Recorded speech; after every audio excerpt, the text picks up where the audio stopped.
Hello and welcome to another episode of Pakistonomy. My name is Uzair Yunus, and again, we will be switching things up a bit. I know for the last few weeks we've been talking about doom and gloom, IMF, what's going to happen with the economy, but I think it's also important to look at other segments of society and other things that are happening in Pakistan, exciting things that are happening in Pakistan that have a long-term impact, not only in terms of growth, but inclusion, particularly inclusion around women and marginalized communities. So today we're going to be talking to Haaris Mahmood, who currently serves as the CEO of Universal Service Fund Pakistan. He has over 20 years of global experience, both on the public and private sector side, focusing on telecoms and the financial services sector. And really, this is an exciting conversation for me because as you've been listening to this podcast, we talk to startups and we talk to digital first fintechs and we talk to other people who intersect and interact with technology. And you've heard me say this before that the technology sector is the best avenue for bottom up disruption for Pakistan's economy. But none of that happens without effective communications and technology infrastructure in the country. So Haaris is at the forefront of making that possible down to the tehsil, down to the union council level. So we're going to be talking about that and what the Universal Service Fund is and what it does. So Haaris, thank you so much for taking out the time and welcome to Pakistonomy. Thank you so much for having me over. So I want to start with, you giving us a 30,000 foot level view of what the USF is, what do you and your organization do, and what really is the mission and the vision of this organization in terms of technology and telecommunications infrastructure, and really making internet for all a reality in Pakistan. Okay. Universal Service Fund is a public sector company under Ministry of IT and Telecom. And under statutory requirement, it's being made as Section 42, which is not-for-profit company. And the main objective of the company is to bridge the digital divide.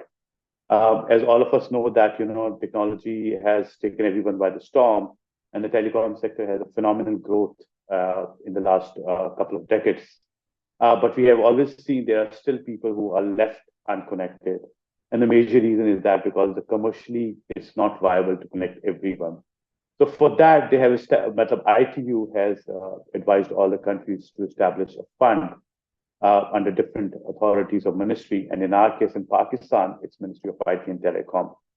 So what we do is that we support all the telco companies who are operating in Pakistan to provide connectivity to rural, remote, and marginalized communities, because they will not go on their own as the financial or business case is not going to be viable for them to operate in that region. And obviously, we want to connect everyone in Pakistan with high-speed internet. That's the main objective of this fund. And so tell us a bit more about like what the fund does at that level, right? Because I was reading up on it. There are smart villages, there are partnerships with private sector entities for remote learning and education and access to telehealth and things like that. What are the main programs that you are running and what's really been the impact of that, both in terms of the private side of the partnerships, but then also getting fiber and a fiber optic connectivity down to the grassroots level? Okay. I'll start off with fiber because it's very close to my heart, and we feel that in Pakistan, we don't have enough fiber to support the ecosystem in terms of high-speed mobile broadband or even, fixed broadband, which we call as a meaningful connectivity. I'll just give you an example so you can relate to it. That in Pakistan, roughly 10% of towers are connected to fiber. The rest of all are connected to the microwave. And if you take an example of China, it's the opposite. 90% of the towers are connected with the fiber. In Malaysia, Indonesia, Bangladesh, India, all of them ranges from 40 to 60 and 65%. So we are far, far behind it. So when I took over as CEO, and we were in a growth phase in terms of rolling out and deployment high-speed mobile internet towers, we thought, okay, we are focusing on microwave, we're not focusing on fiber. So we ran a program in which we identified the whole Pakistan and figured out that how many union councils are in Pakistan. For example, we want to take it to the lowest level in terms of of the administrative part. So in Pakistan, there are roughly approximately over 6,000 union councils, and we figured out there are roughly 1,800 union councils which have fiber connectivity, or they have a node from which they can connect the the rest of the area. So all these 1,800 union councils are those union councils which are part of the metropolitan city, big metro like Karachi, Lahore, Islamabad, Gujranwala, Sialkot, Faisalabad, so which where they do have basic connectivity. So, but what we wanted to do was that take it to the union councils of southern Balochistan or interior Sindh and southern Punjab and north. So we made a program so that we're going to connect every union council in Pakistan through fiber, obviously which requires over 4,000 plus union council and requires over approximately between 45,000 kilometer fiber. So we made a program for a 5-year plan and we launched it a year and a half ago. So we have launched approximately a program of over 10,000 kilometer fiber, out of which 4,000 kilometer fiber has been laid on the ground, covering approximately 800 union council, and the rest will be covered in the next 6 to 12 months. And then, we continue to do that in the next 3.5, 4 years. We try to complete that every union council will have a fiber node. And why do we want to do that? Not just only connecting the towers, but also connecting the education institute, hospitals, government offices, and all other private sector offices. So they can start working from home, or maybe can have an access to connectivity which they don't have to come to the metropolitan city, and gives them convenience. That will also build an ecosystem which is going to promote marketplaces like e-commerce and other e-suite. Like for example, we have in every tehsil we've got THQ, tehsil headquarter hospitals, and then basic health hospitals. And we have witnessed, and the data supports that a lot of people rush to hospitals, these small hospitals or big hospitals, even for small consultation, which can be done easily over the telephone or a video call, or even just by making a call. And data say that 70% of the consultation can be catered through the video call. And we don't have enough hospitals across Pakistan. We have got a lot of dense population, especially in certain metropolitan and also some rural areas of Pakistan that cannot support one tehsil headquarter hospital or basic health. So we have to give innovative solutions, which is telehealth is one of them. So to basically enable the telehealth, so we have to provide that infrastructure. That is when you and I talk about fiber and other microwave. That's going to help that business to grow, and also going to give experience to people so they can get connected through telephone or a video call, and they can get the consultation then. And the rest 30%, which needs critical in terms of attention from the doctors or the specialists, so they can focus on them, on saving their lives or saving them from any disability which can actually get them into trouble. Secondly, we're all aware that we've got millions of students or children out of school, and we don't have enough schools or teachers to cater them.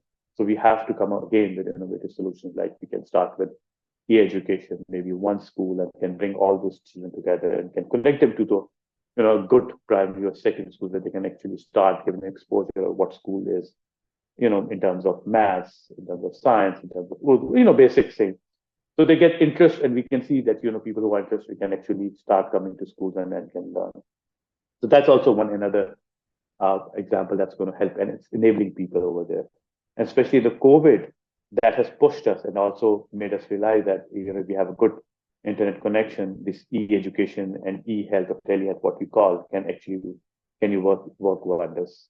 And then also, when we talk about e-commerce, people in COVID, people have started using a lot of marketplaces, getting delivery at home. And that also promotes small businesses, especially in the rural and remote area, because metropolitan cities cannot have all kinds of businesses or cannot cater to all kinds of people, because we've got a big population to cater. So we have to find this, and that can only be done if we've got a resilient and a very vibrant infrastructure that can support that.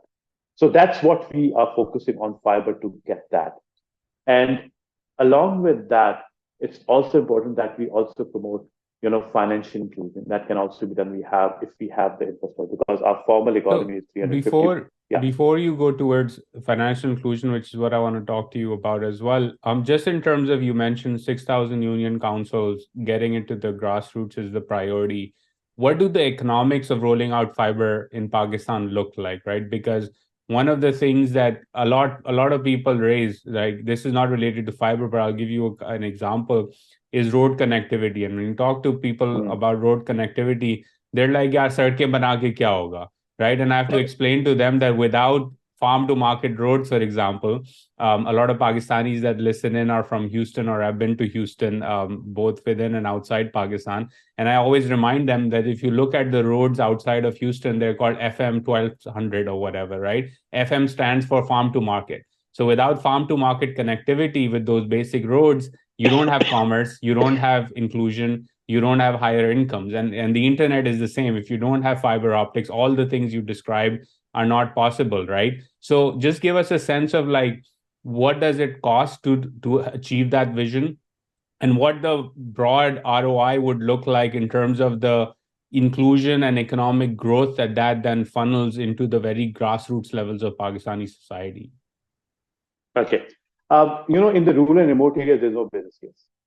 So there's no commercial case at this point of time because we call this as a digital highway. So we have to bring people or businesses into it to make it viable. But for initially, we have to do a lot of investment.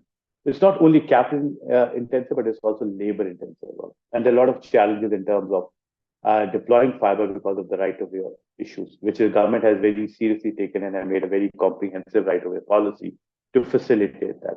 So if you talk about the specific ROIs, that's where Universal Service Fund comes and support those operators and give them subsidy to make it viable so they can provide that access to that. And, as you rightly said that, give an example of Houston that, you have to bring it farm to the market through the highways. And that's exactly what we mean here by providing connectivity either through fiber or microwave. I give you, a couple, I've got so many examples in terms of rural communities, which we've come across. I give you a very simple example in one of the Goats. Goats is a small village called in Sindh, interior Sindh, which is like 150 kilometers from Sakhar. When we provide connectivity over there, so this girl was innovative and she was smart. She made her Instagram account. And she started going to Sakhar and a little bit of big cities like Hyderabad and got some clothes, from the local designers and started selling through her own Instagram account to the villages across, that village or in a village which is nearby. And she started making some, economic impact in her and her family life as well. And that also translates into social impact in that neighborhood. And then later on, we figured out that she worked out so well that she started training other girls to do that. So some people started making food like home chefs and everything using that account. And that brought a very good social impact and economic impact in that neighborhood. Then we later on realized that she also contributed to the household income by sending a younger brother to Sakhar for vocational college. Otherwise, she would not have that kind of income. She would have not been able to do that. And she actually eliminated the middleman, who's going to bring the clothes and, going to charge differently to the consumer and buy differently at different price. Then another very good example I want to share is about Chitral, which is a very high literacy rate, one of the highest literacy rate district in Pakistan. And they're very well known for handicrafts. So, when they used to make handicrafts, people would come from, different parts of the world and would pay them very minimal amount for their service or their labor and sell it for very cheap. So middleman would actually make them best out of it. And would never get actually the real labor or the wage to that person who's actually making it.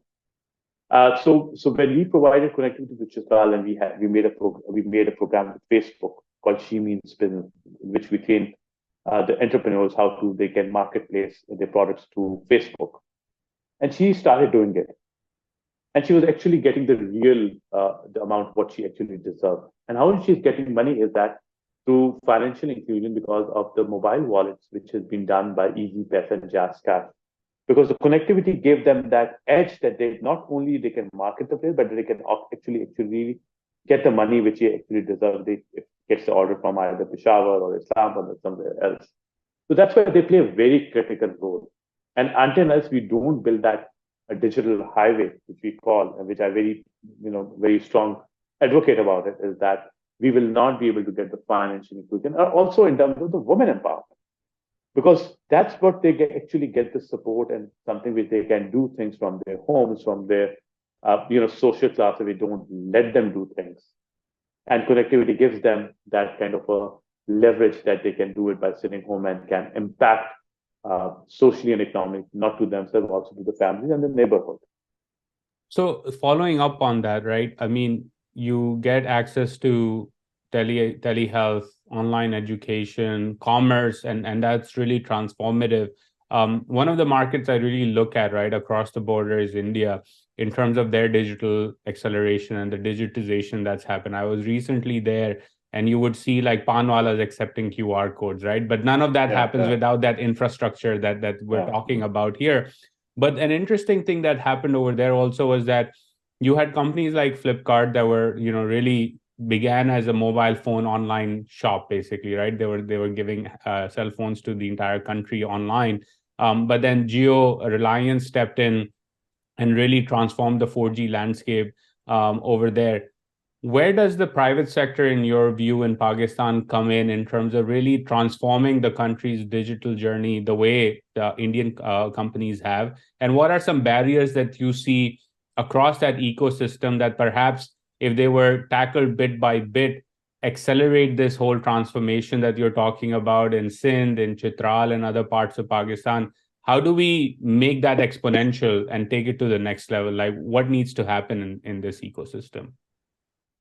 You touched a very important point, which, to be honest, which is very close to mine. And sometimes I feel like, that there's not a single big, large telco operator partner which is owned by any Pakistani.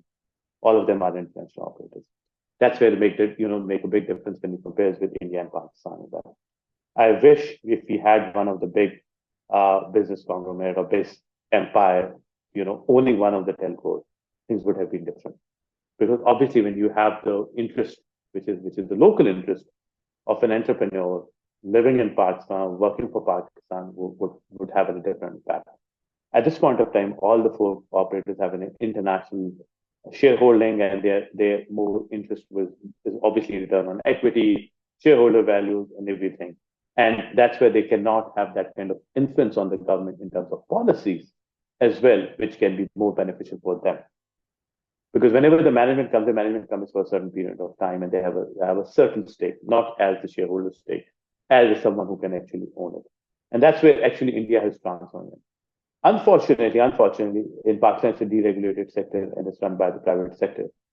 And we missed the boat initially because 3G auction took place in India in mid 2000s. And in our, it happened in 2014. So we missed it almost 7-8 years. If I may interrupt you again, it's that part is especially close to my heart, that whole saga, because I had graduated undergrad in 2010. And at that point in time, I was looking, I was in Boston studying, and I'd come to Pakistan and had sort of followed through my friends in India and other parts of the world through undergrad what was going on in terms of digital technologies.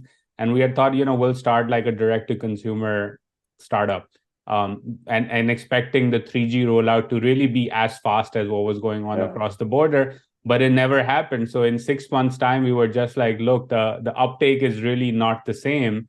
And that really, again, to connect to your point, not only set back the digitization journey, but really the startup ecosystem journey that we talk about now could have been started 10 years ago, if that rollout had happened in that same way. Yeah. So absolutely, I totally agree, and that's why we missed like 7-8 years, and we have to catch up on that. But to be honest, in the last 4 or 5 years, there's been a phenomenal growth on the telecom side in terms of the number of subscribers, number of things have been happening and COVID has actually pushed it. I'll just give you a simple example of universal service fund. From 2006 to 19, we did maybe 60 projects over 60 billion. And from 2019 to date, we have done over 60 projects over what 80 billion rupees. That's the growth has come in from the universal service fund perspective. And that's also happened in the telecom sector as well. Because initially, the focus was just only on the metropolitan, and the demands were never looked at. And that's why we also did a few projects like Smart Village and ICT for Girls to showcase that how the broadband connectivity can actually make your life very convenient, can support the e-suite business, and you can do a lot of transparency, convenience, and things can be done by sitting at home. So our recent project, which is our I would say a pilot project done in Gukina, which is 25 kilometers from Islamabad, the village, where access is not easy. You can't just go in a car and do it. So we wanted to have an e-health and e-education and a whole of a government approach. So then what I did is that I also requested Nadra, our chairman, to come and part of us. they can provide the local service over there as well. So they don't have to come all the way to Islamabad for birth certificate, that for small little things, or even for registration. And then important thing which I felt that was missing was that we need to have a gender expert, so can actually analyze what's happening in that village and how the gender can be streamlined in the nation. And to surprise, once we launched it, within 4 weeks, our telehealth has 70% of patients which were for men and girls. And they said that if they would have not have that telehealth, they might have not addressed those issues. And even in e-education, we felt that after grade 7, there is no science subjects being taught at that school. So through our education platform, which is Talimat Partner, they started introducing STEM, which is like, start teaching science, maths. And in 3 weeks, we have registered over 100 students in small village. How impactful it is. And now I don't want to stop it here.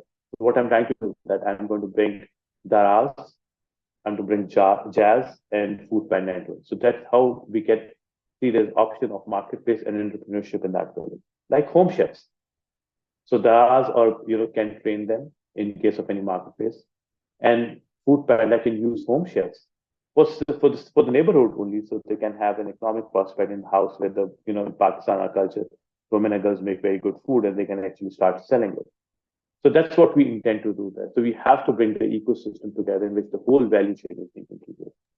And again, since that's digitized, we get away from the whole documentation side of the stick approach as well, which again is something I frequently talk about, is that, the stick has clearly not worked in terms of documentation of economic flows in Pakistan. The informal economy is large, but digital payments, digital infrastructure automatically documents everything, and it's frictionless.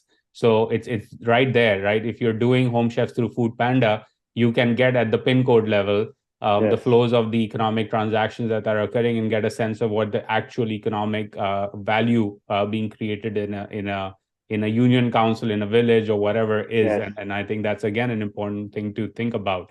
One thing that I wanted to get a sense from you was, you do this pilot in the village, you do something in Chitral, you do something in Sindh. You're filling an institutional void, and through the pilot, sort of doing the proof of concept, right? That this works, this has impact. How does that impact, as measured in terms of its success, then translate into, let's say, national level policy or national level shifts that then catalyze things at scale, right? Because again, one of the things that I often think about, and would love your thoughts on this as well, is that going from proof of concept to scale is really where the magic happens. And was curious to hear about how do you then translate something as successful as this program outside a village in Islamabad to a policy framework that enables that type of e-services and digital revolution across the country. How do we get there? Okay. As far as the impact is concerned, because we have different analysis being conducted, and different partners who are doing it, and the impact is amazing. But I'm not more worried about the impact, because it will have an impact. More thing which is more interest of and something which I need to pay attention is sustainability, because that is something which is more important for me, that it becomes sustainable. It doesn't fall flat after a few months or a few weeks. So for that, what we have done is that we have engaged the local champions over there. So we have made local champions or kind of a local owners over there. So we're going to take the ownership of this program by themselves. So community has to be engaged from day one. Before we launched it, we created an awareness what we want to do. We had some resistance, we had some challenges, but once we told them, okay, what will it have an impact, how it's going to help you, it's going to benefit you, your children, we got their buying in. That is something more important for him. And that's what we're going to do in our 2, 3 more pilot projects we're going to do in the next couple of months. And then from there, we're going to have an impact and put it in a paper which is going to be translated into a policy where it can be done at a national level. It can be done in hundreds of them. But again, I said the most important thing for me is sustainability. So for me, because even if I don't do any impact assessment study, because I know people are using telehealth, they're getting benefit out of it. People are using e-education, they're going to anyways going to benefit. And another thing which important, which I want to do, is the digital literacy training over there. So actually, I can train people, how digital literate you can be and how can you take benefit out of that. There's one angle which is missing, which I'm working out, is on the affordability of smartphones. Unfortunately, in Pakistan, they are slightly expensive because of a foreign currency conversion and some taxes. And we have not been able to manufacture smartphones for a very long time. We started it, but still, it's assembling, not actually manufacturing. Still have an impact of foreign currency. So that's what we're working with small microfinance banks and see we can lend to the local entrepreneurs and see that can actually help them in getting a smart, because this in the whole value chain, this something is missing which I'm working on it. So I'll have three, four, or maybe five pilots across Pakistan, different regions, and then obviously we will have an impact in terms of the gender, in terms of the services, and also in terms of sustainability. And then, I would like to, bring it in a paper and, bring it, present it to the private sector and also to the government. And then, from take it there to the national level, so where it can be rolled out, maybe at a regional level, or it's because, in smartphone, it's going to be different. For example, now we're thinking of going somewhere in Chitral. We want to put e-agriculture over there because that's important over there. We are also thinking of going to interior Sindh, where again agriculture is going to be important. So it's also going to be depending on the regional demographics of that area, which is going to help them in terms of which is more beneficial to them, or it's going to be catered or tailor-made according to that. So we'll have 4 or 5 different, and you will see how it works out.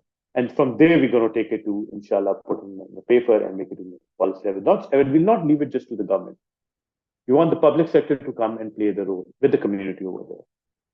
Yeah, and I think that's fascinating. And I would underscore your point on accessibility of smartphones, right? Particularly in rural parts of the country where agriculture, again, just as a high-level case study, right? If you have access to cheap smartphones, then all of a sudden things like shifting weather patterns, the ongoing price of your produce, what do you need to do in planting season, what kind of fertilizer do you use, all sorts of education and information asymmetries go away.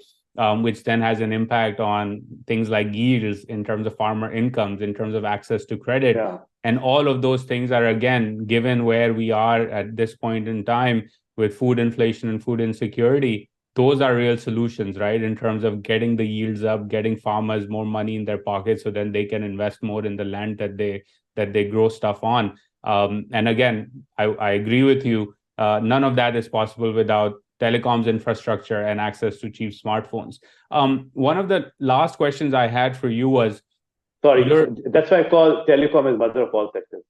Yeah, and nothing works without that, right? It's like roads and telecoms. If you connect people with those two things, good things happen without any intervention from the government, right? Human beings will find their way. And that's what we need to invest in. One of the last questions I had for you was, you said that USF has really scaled up its impact, its projects, its the amount of funding it's deploying. Where do you see things in Pakistan's telecommunications sector going in the next 3 to 5 years, right? And I asked this question because one of the most common questions or feedback that I get through this podcast is like, look, we want to be on platforms like Upwork and Fiverr and be freelancers because it's a good way to earn a solid income in foreign currency, earn export revenue, but then also kind of be your own boss. And some of these folks have then, started as their own boss, hired 3, 4, 5 more people. Now it's 25, and now they're graphic editors and designers and content creators and all. It's a whole economy. So I'm curious to help them understand where this sector goes, driven by the telecoms infrastructure, so that they can also think a bit more deeply about the kinds of technology-enabled businesses that they should be looking at and investing in. Where do you see this ecosystem going? I'm very positive and optimistic that telecom sector is going to grow phenomenally, even from here, which has grown phenomenally in the last 5 years. Because if we talk about number, we have approximately 230 million population, and right now we have smartphone, mobile smartphone subscriber, or we call 3G, 4G subscribers, roughly 150 million. So you've got still 115, sorry. So you've got still big number to catch up in terms of it. And the way the technology is evolving, we're gonna convert from 4G to 5G. We're gonna evolve into 5.5, and then 6G in the next 3 to 5 years. If not 6G, then it definitely 5G. So the ecosystem is going to support it. When you talk about the startups and the freelancers and everything, Pakistan stands in amazing in terms of numbers. Like we're the fourth largest population in terms of the youth, so which is from 18 to 35 to 65%. And if you took a look at the global average age right now of Europe or Japan or China or North America, it's over 45. So we are at 21. So the only competition we have is from India, which is 27. So what all we have to be prepared is to the future skill set, how we built it to our youth, and what is going to be the requirement of the world. So if we work towards it, so I think the fiber and the freelancing, we just will leave them behind. We're going to be looking at much more viable and much more something which is going to be forthcoming and much more I would say more in demand rather than these fiber and everything. Because anyways, at the end of the world needs expertise and skill set, and that's going to come from this future.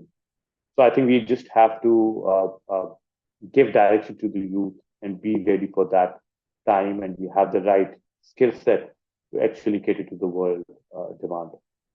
Yeah, and I think it's a huge opportunity. And I think as you were talking about connecting villages and then that allowing women to be more entrepreneurial, I think that holds true particularly in the technology sectors because, the cultural taboo of going out of your home to do work goes away once you have access to decent internet. We're talking on Zoom basically at no cost because of modern technology. And that's a really powerful tool, right? Our conversation would not have been possible without that. And that's an opportunity for millions of people that are yet to be connected to fiber in Pakistan. So I'm really excited about the mission that you have and the work that you and your team are doing. It's wonderful. And I wish you all the best. But before I let you go, the one last question I ask my guests is, what are 2 or 3 things that you would recommend folks to pick up and read? To be honest, I wouldn't recommend any one book or 2 book or 3 book. I would recommend just do reading. I mean, like reading is important. That gives you a different kind of perspective, and that especially in these kind of environment where we are so much, glued to our smartphones and iPads and the laptops, we are missing out that the handfelt reading of book. And for that, to be honest, it's also very close to my heart that what we have done at USF is that we have started a knowledge hub. So what we did is we made a small library in the office, and it's not funded by anything. Everyone, whoever has got some few books, we've just put it in there, and we've asked everyone to whoever wants it, just come take it, read it, and bring that habit into your lives again. So I think I would suggest to any book or something, any book, makes sense. Any book which interests you, which can have some, give you a different perspective or add value to your life, I think one should go with that.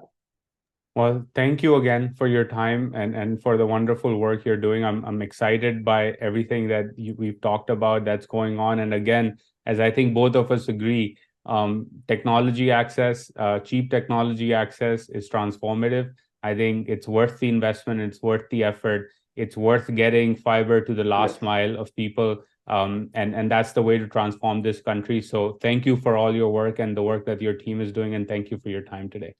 Thank you. Thank you for having me over. Thank you.